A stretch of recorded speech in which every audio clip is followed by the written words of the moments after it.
Antiguamente era, con la anterior norma, era la siguiente. Antiguamente la norma decía que había un plazo para que se pronuncie la entidad y si no se pronunciaba, se entendía aceptada. ¿Sí? ¿Qué cosa significaba eso? Significaba que el funcionario, quien recibía por parte de la entidad el pedido de su contratación, tenía que revisarlo y opinar dentro del plazo, ¿no? Para no retrasar precisamente la ejecución de lo contratado, ¿no? Y podía decir sí o no, ojo, no podía decir no, sí, claro, tendrá que motivar su decisión, ¿no? Porque es un acto administrativo interno de la entidad, pero está afectando la ejecución contractual, es también un acto que afecta el contrato. Entonces, en este caso, ¿cuál sería la mejor regla? ¿No? Sobre eso de repente no nos vamos a poder poner de acuerdo, ¿sí? Para algunos piensan que la norma actual es la mejor, porque la entidad igual tendría que aprobar, déjalo que demore, ¿qué pasa? ¿No es cierto? ¿Sí? Algunos piensan eso, y algunos pensamos que debería ser la regla al revés, es decir, de entenderse aceptado si no se pronuncia la entidad. ¿Por qué debe afectarse la obra? ¿No? ¿Por qué debe afectarse la ejecución de la obra? Porque hay un funcionario que no se pronuncia, ¿no? Porque imagínense qué cosa va a suceder. Lo que va a suceder es lo siguiente, ¿ya? Con la regla actual, supongamos que ustedes son contratistas. Pasaron 10 días, no los 5 días que dice la norma, 10 días, ¿no? Y como no se pronunció, ¿ustedes qué cosa van a hacer? ¿Ejecutan nomás la obra con el subcontratista? No, no pueden, ¿no? No pueden, porque hay una prohibición, ¿sí? Entonces, ¿qué van a hacer? Y sobre todo en aquellos casos en los cuales la subcontratación afecta la ruta crítica de la obra. ¿Qué cosa quiere decir eso?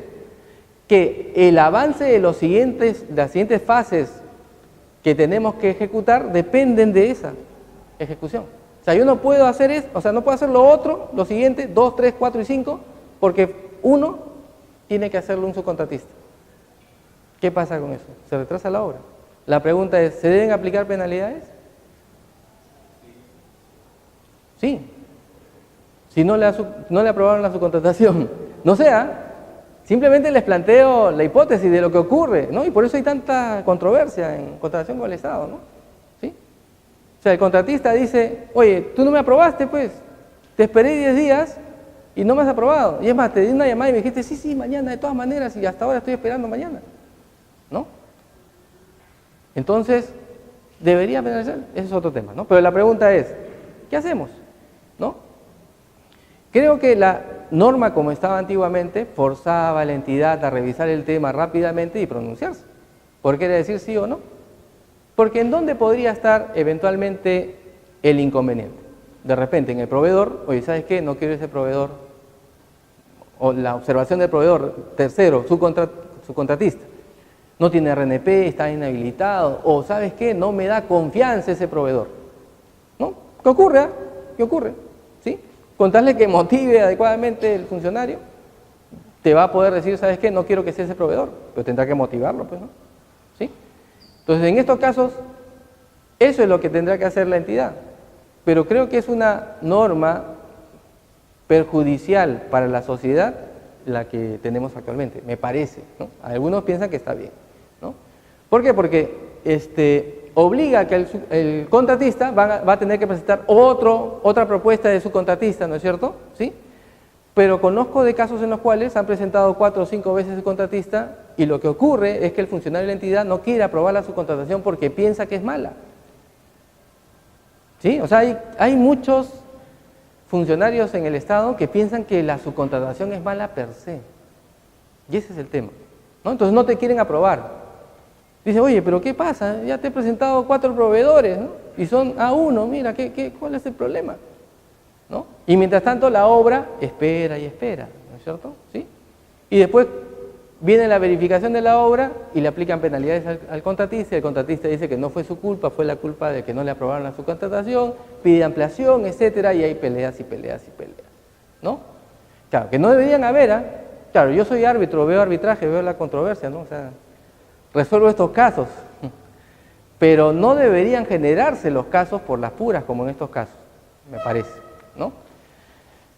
Adelante. Bien, entonces, segundo tema, penalidades.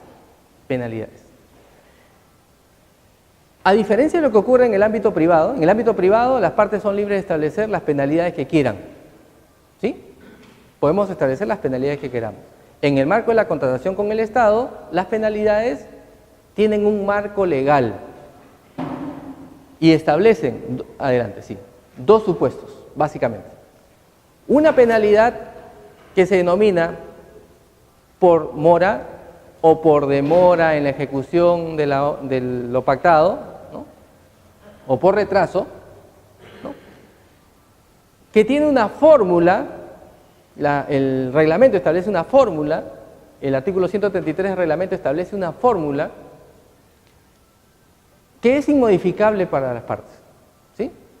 En contratación con el Estado, las disposiciones específicas son de carácter imperativo. Es algo totalmente diferente a lo que ocurre en el ámbito privado. En el ámbito privado, las normas son supletorias de la voluntad de las partes. Eso dice el 1356 del Código Civil para el caso de contratos privados. Esa regla no aplica en contratación con el Estado. En contratación con el Estado, las normas son de carácter imperativo. Y como la norma dice que si hay un supuesto de mora, de retraso en la ejecución de lo pactado, se va a aplicar esta fórmula, esa fórmula se va a aplicar y nada más. ¿Sí? Entonces, respecto de la ejecución tardía con retraso de lo pactado, la entidad tiene la posibilidad de aplicar penalidades. Y las penalidades resultan aplicables de manera automática a la inejecución de la prestación. Esa es otra particularidad de la Ley de Contrataciones con el Estado, es decir, hay una situación de mora automática o de incumplimiento automático. No es como en el ámbito civil. En el ámbito civil, supongamos, tenías que ejecutar hace 10 días atrás tu prestación y hoy día recién te reclama, a partir de hoy día en adelante aplican las penalidades. En el ámbito civil, ¿no? En el ámbito civil, si 10 días no dije nada y hoy día te notifico con el incumplimiento, a partir de hoy día en adelante, penalidad. Porque la mora no es automática y el 1333 del Código Civil señala que es necesario la constitución en mora para que exista situación de incumplimiento, ¿no? En el ámbito de la contratación con el Estado no aplica esa lógica civil. En el ámbito de la contratación con el Estado, más bien, lo que aplica es mora automática. Desde el mismo momento en que hubo retraso, a partir de ese momento se cuantifica la penalidad. Y puede ser, fíjense, que la entidad notifica 10 días después, oiga señor, usted no cumplió a tiempo, te penalizo hoy día, en el día 10, ¿no? Y te voy a seguir penalizando de acá en adelante hasta que cumplas. Y la penalidad aplica desde que hubo el incumplimiento, desde que no se cumplió lo pactado. La mora es automática, la situación de incumplimiento es automática, tener en cuenta ese tema. Pero para otras penalidades, ahí sí la norma dice, para otras penalidades, pacta lo que quieras, ¿no? Sé libre, ¿ah? Lo que ustedes quieran, ¿sí? Esas otras penalidades usualmente están en las bases o se pactan en el contrato. Después de que ha sido adjudicado un proveedor, puede ser que se pacten algunas penalidades, ¿no? Pero tendrá que ser negociadas si no estaban en las bases. En este segundo caso en el cual te dicen, y otras penalidades, las que tú quieras, ¿sí?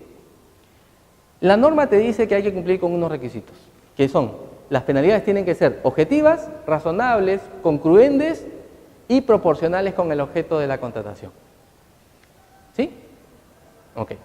Para tener más o menos claro el tema, ¿qué otra penalidad ustedes impondrían? A ver, que no sea retraso, ojo, que no sea retraso a un proveedor. ¿Por qué le podrían aplicar una penalidad? ¿Quién me dice un supuesto? De otra penalidad, la que usted quiera. Perfecto, ¿no es cierto? Nos envían un agente con el arma, ¿no es cierto? Todo bien uniformadito y le decimos, señor, ¿tiene su permiso de su CAMEN, ¿no? Para portar armas, ¿no?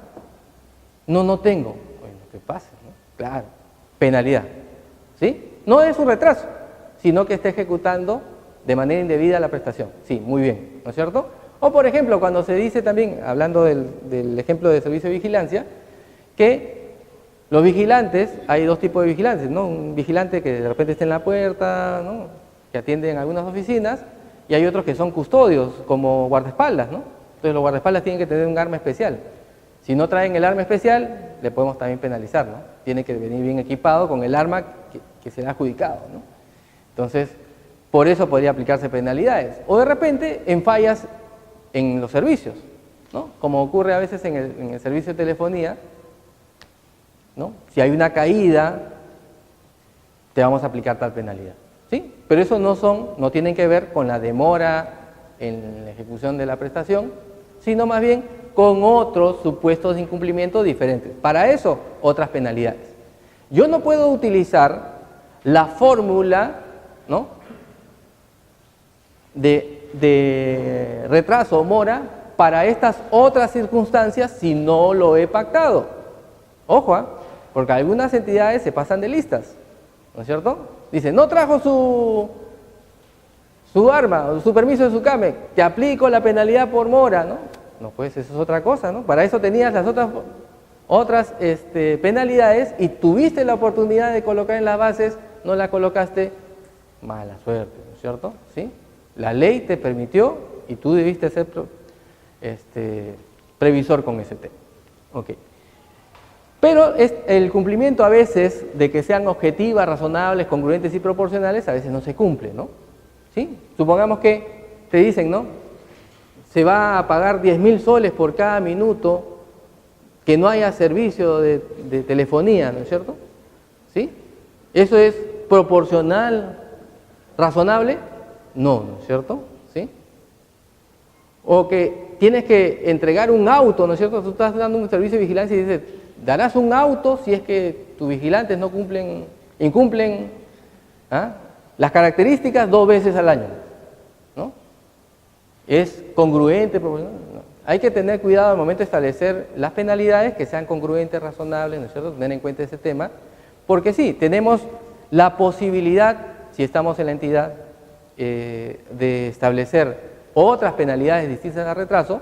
Hay que pensar de qué se trata el servicio, qué nos preocupa, y en realidad eso es lo que tenemos que pensar. Cuando estamos haciendo unas bases, tenemos que pensar qué nos preocupa de este servicio, en dónde puede estar el problema. Que sea distinto al retraso, entonces establezco una penalidad, ¿no? Y la penalidad tiene que ser razonable, proporcional y congruente. Sigamos. Vamos a hablar ahora de la resolución contractual, ¿sí? ¿Cómo se resuelve un contrato en la contratación con el Estado? Hay dos grandes procedimientos, ¿no? O dos grandes procedimientos, podemos decir, ¿ya? Dos grandes procedimientos de resolución por autoridad del acreedor, ¿sí? ¿Se acuerdan su clase de Derecho Civil cuando te decían que se resuelve judicialmente o por autoridad del acreedor? ¿Se acuerdan? ¿O no? Uy, hace tiempo no eso. ¿Ah? Sí se acuerdan, ¿no es cierto? ¿Sí? En una resolución judicial nosotros presentamos una demanda y pedimos que sea el juez o el árbitro, ¿no es cierto?, el que resuelva el contrato, ¿sí? Pero en la resolución por autoridad del acreedor, nosotros mismos, ¿no es cierto?, mediante una carta notarial, nosotros mismos resolvemos. Y queda resuelto el contrato por la propia autoridad del acreedor, ¿no? Y para eso en las reglas del Código Civil está el artículo 1429, que establece un procedimiento de resolución por intimación, y el 1430 del Código Civil, que establece la resolución de pleno derecho, ¿no? Hay dos cambios. Algo parecido, pero no es igual, ocurre en contratación con el Estado, ¿ya? En contratación con el Estado te dicen que hay regulado en la Ley Especial de Contrataciones con el Estado los procedimientos de resolución por autoridad del acreedor, ¿no? Y el acreedor, supongamos que ustedes son la entidad, ustedes pueden resolver el contrato a través de dos caminos. Uno, dando un previo requerimiento y dándole la oportunidad al contratista para que subsane, y otro en el cual de frente le resuelve ese contrato, ¿sí? Son dos caminos. La regla general es el primer camino, del previo requerimiento, ¿sí? En el primer camino, si es que un proveedor les incumple un contrato, ustedes tienen que seguir. La regla general es que ustedes tienen que notificarlo y darle un plazo para que subsane. Y ese plazo, la regla general es que no sea mayor de 15 días. Dependiendo de la complejidad del servicio, el bien, ¿no?, de qué se trate, puede ser hasta 15 días. Y tratándose de obras, hasta 15 días. Pero tienes que darle un plazo para que subsane. ¿Sí? Si no subsana el contratista dentro del plazo que le estás dando, ¿no es cierto?, tienes la posibilidad, porque es una facultad resolutoria, la facultad de resolver el contrato. Y para eso tendrás que enviar una segunda carta notarial. El requerimiento, por si acaso, no es por correo, ¿eh? No es una llamadita, es a través de una carta notarial. Y le dices, te doy un plazo de 5 días, si quieres 3, ¿ya? 3 días para que me subsanes este tema. ¿No? No lo subsana. Pueden resolver el contrato enviando una segunda comunicación notarial. Y acá hay una gran diferencia con lo que ocurre en el ámbito civil. En el ámbito civil, ustedes envían una comunicación dando el requerimiento bajo apercibimiento de que si no se subsana dentro del plazo que se está señalando, el contrato queda automáticamente resuelto. Es decir, en el ámbito civil envías una carta notarial, pasa el plazo y el contrato ya quedó resuelto con una sola carta notarial. Aquí, dos. Es distinto, ¿se dan cuenta? Una con el requerimiento, y claro, tengo que darle el plazo para que subsane, y una segunda en la cual le resuelve el contrato. ¿Sí? Pero hay que darle el plazo para que subsane, ¿ah? Y hay que decir específicamente que está incumpliendo, ¿ah? Ojo, los errores que normalmente se cometen son los siguientes. Dice, ante el incumplimiento de sus obligaciones, así genérico, ¿ah? Te doy un plazo de 5 días, mal proveedor, subsana, ¿no es cierto? ¿No te da vergüenza? Listo, punto, ¿no? Firmado, ¿no? El jefe de asuntos sin importancia, ¿sí? Ya firmó, ¿no es cierto? Entonces, el contratista dice, oye, acá, ¿qué tema será? ¿Será esto? ¿Será lo otro? ¿No es cierto? ¿Sí? Y después de los 5 días viene la carta diciendo, te he resuelto el contrato porque no has subsanado lo que te dije. ¿No es cierto? Arbitraje, ¿qué pasa con ese caso? ¿Con esa resolución? ¿Doctores? ¿Qué pasa? Si no está debidamente justificada la resolución, es ineficaz. Por eso hay que precisar cuál es el incumplimiento, ¿no es cierto? Específicamente, ¿no? Y es más, sería mucho mejor, ¿no es cierto?, como hacen algunas entidades que son ordenaditas, dice, de acuerdo a la cláusula tal, dice que tú tienes que entregar tales cosas, no has entregado, no cumples con tales cosas, te doy un plazo de tal, ¿no? Sí, clarísimo, no hay ningún problema. Si resuelve, resolvió bien, ¿sí? Y el otro supuesto es el que no se necesita requerimiento. Vas y de frente resuelve ese contrato, ¿no es cierto? Se acabó acá, ¿sí? Y eso es cuando el proveedor ya acumuló el 10% de penalidades o cuando ya no es posible subsanar, ¿no? Cuando la situación de incumplimiento ya no puede ser revertida. Ejemplo, ¿no? Supongamos que hay un proveedor que tenía que dar el coffee break aquí en la última reunión de presidentes que ha habido, ¿no es cierto? ¿Sí? Tuvo inconvenientes y no los pudo dar. ¿Ya? Hoy día, la entidad le enviaría una carta diciendo, oye, ¿sabes qué? Cúmpleme, te doy un plazo de tantos días. No, ¿no es cierto? Claro, porque hoy día recién saldría la carta, ¿no? Porque así ocurre, ¿no? ¿Ah? El área usuaria se queja con logística dice, ¿qué dice el contrato? Ve el contrato, ¿no es cierto? Ah, mi área legal, ¿no es cierto? Mi área legal, ¿no es cierto? Y el área legal, ¿estás seguro? Sí, ¿tienes pruebas? Sí, ¿no? Y siguen pasando los días y hoy día sale la cartita, ¿no es cierto? Señor proveedor, ¿te doy un plazo? ¿Qué plazo? Si ya, ¿no? Ya está, ya fue, ¿no es cierto? Ya están en sus países, salvo que le envíen el coffee break por avión, ya. Ya no puede ser revertida en ese tipo de situaciones. Nosotros como entidad, de frente resolvemos el contrato porque ya no se puede revertir la situación. No se puede subsanar, a eso se refiere, ¿sí? Entonces, en estos dos casos, enviamos una sola carta. Cuando ya se ha excedido el 10% de penalidades, se ha alcanzado, perdón, el 10% de penalidades, que puede ser penalidad por retraso o demora o otras penalidades. Cada una de estas va por su propia, o va computando, va haciendo sus puntos de manera independiente, ¿sí? Puede ser que tenga 6% del monto de contrato como penalidad por demora y 6% de penalidad del contrato de otras penalidades. Ahí yo no puedo sumar y decir que ya pasó el 10%, ¿ah? No, cada una de estas dos penalidades va por su propia cuenta y tiene un cómputo aparte, ojo, ¿sí? Entonces, si alcanzó el 10% de penalidades, que es por retraso o otras penalidades, que es el otro supuesto, ahí sí podemos resolver directamente el contrato, ¿no? Pero fíjense que la lógica del legislador, si ustedes se dan cuenta, es o va en la línea de la conservación del contrato. Si se dan cuenta, ¿no? Porque alguien podría decir, oye, si me está incumpliendo, ¿yo por qué le tengo que dar un plazo para que subsane? Alguien podría decir eso, ¿no? Porque, por ejemplo, para cobrar mi penalidad no tengo que darle ningún plazo. Hoy día, desde que incumpliste, te aplico tu penalidad. ¿No es cierto? Pero no es la misma lógica para resolver. Porque con la resolución estamos extinguiendo el vínculo contractual. No es cualquier cosa, ¿no?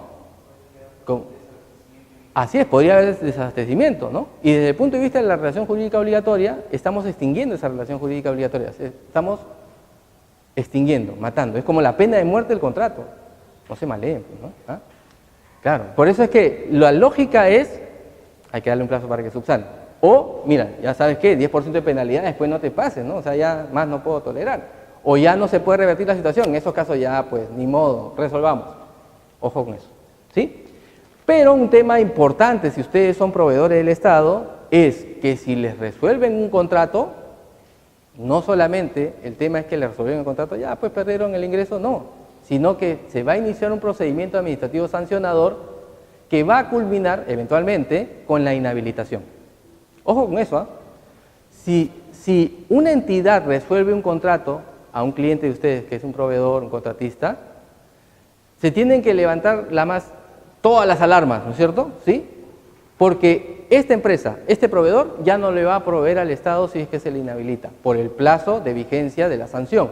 Entonces es un tema muy, pero muy complicado que te resuelvan un contrato. Ojo. Porque hay algunos proveedores que dicen, bueno, pues para el contrato omicio que me lo han resuelto, ¿no es cierto? ¿Sí? Pero no es eso nomás. Sí, porque hay algunos que son así, ¿eh? Dicen, bueno, pues para eso.